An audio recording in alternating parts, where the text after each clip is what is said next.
Iya, jadi tadi Pak Jokowi sudah memperlihatkan secara clear ijazah SD, SMP, SMA, hingga ijazah kuliahnya UGM.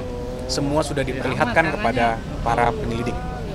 Dan Pak Jokowi juga tegas memberitahukan kepada kami bahwa jika nanti diperlukan lagi, siap untuk mempertanggungjawabkan dan siap untuk memberikan keterangan lebih lanjut lagi jika memang diperlukan untuk keperluan penyidikan. Bang Yakub, tadi katanya Pak Jokowi 35 pertanyaan pada saat pemeriksaan. Seperti apa sih Bang tadi di dalam terkait apa saja? Banyak ya, tentunya dari pertanyaan pendahuluan, kemudian sejarah-sejarah Pak Jokowi juga ditanyakan, bagaimana dulu pada saat kuliah, kegiatan-kegiatannya apa saja, hingga tentunya yang paling terkhusus, paling banyak mungkin mengenai peristiwa-peristiwa dugaan tindak pidana yang dilakukan. Nah itu mungkin nanti kembali lagi karena itu sudah masuk pokok perkara, kami menghormati proses penyidikan sehingga kami menyerahkan kepada pihak penyidik nanti yang menjelaskan pada saat waktunya yang tepat lah. Mas, menurut mereka kan katanya pembuktian menurut terlapor pembuktian ijazah palsunya Pak Jokowi itu berdasarkan prosedur metode ilmiah, tanggapan dari kuasa hukumnya. Itu lagi semua kan agar penyidik nanti yang menilai. Pak Jokowi sebagai pelapor tentunya hanya mengadukan suatu peristiwa yang dianggap Pak Jokowi telah mencemarkan nama baik beliau. Nanti agar aparat penegak hukum yang menilai.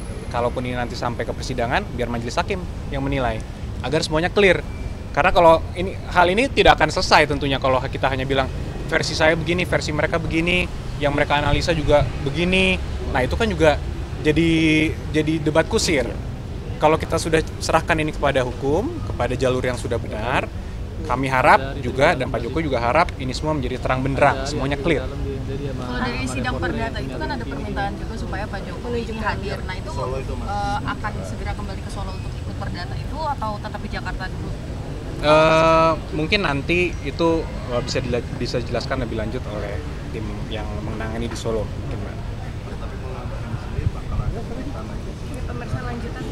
Nah, untuk itu mungkin bisa langsung ditanyakan kepada para penyidik. Karena itu belum disampaikan. Karena semua ini kita tentunya menghormati dan mengikuti setiap tahapan.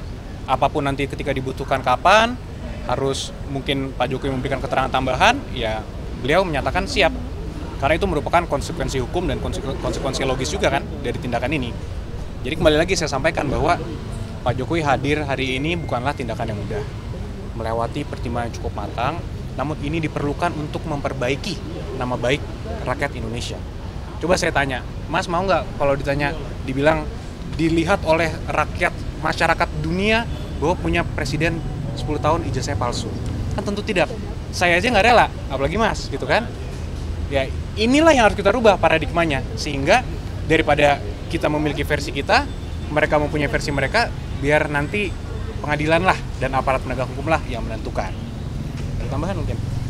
Mas, tadi kan ada penyampaian soal pasal-pasal ya 310 dan lain sebagainya. Boleh dijelaskan itu tentang apa aja supaya publik yang awam juga paham apa aja isi laporan?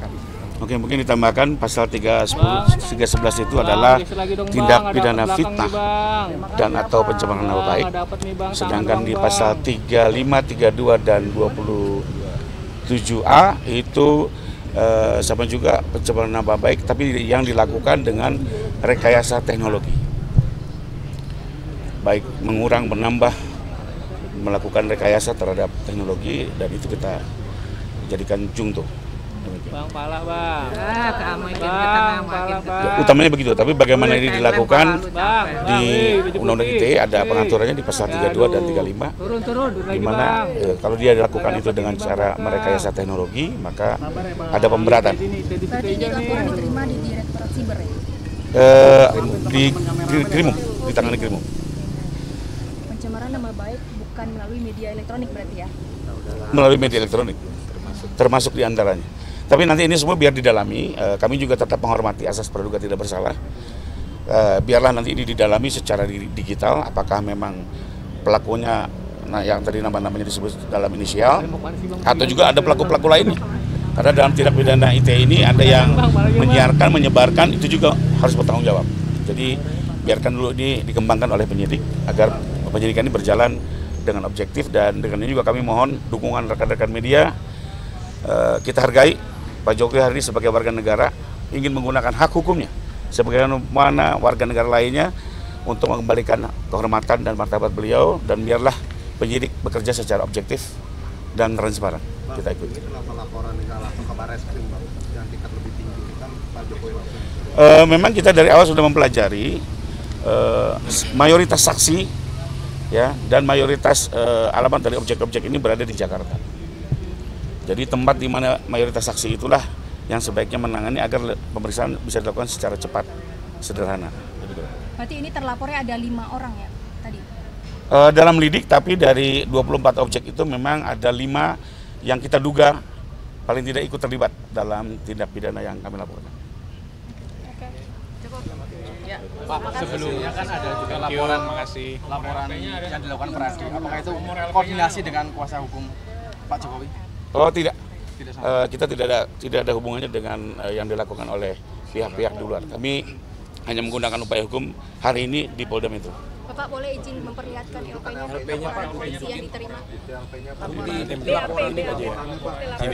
Tadi dibawa oleh Bapak. Tapi mungkin nanti penyidik bisa menjelaskan. Ya? Nomor LP-nya ada? Ke penyidik aja kali. Mungkin ke penyidik aja. Tadi LP-nya ke bawah Bapak. Ke SPKT. Pak, boleh sekali diulang lagi Pak soal yang inisial tadi 5 itu. Iya Pak, boleh dipertegas lagi Pak. Agak ketutup.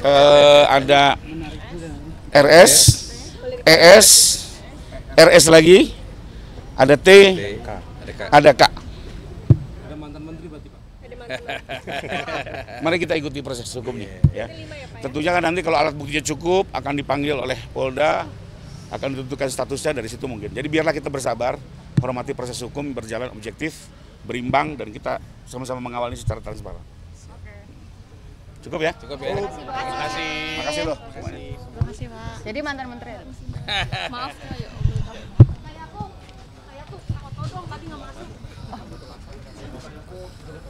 Aduh, kakak.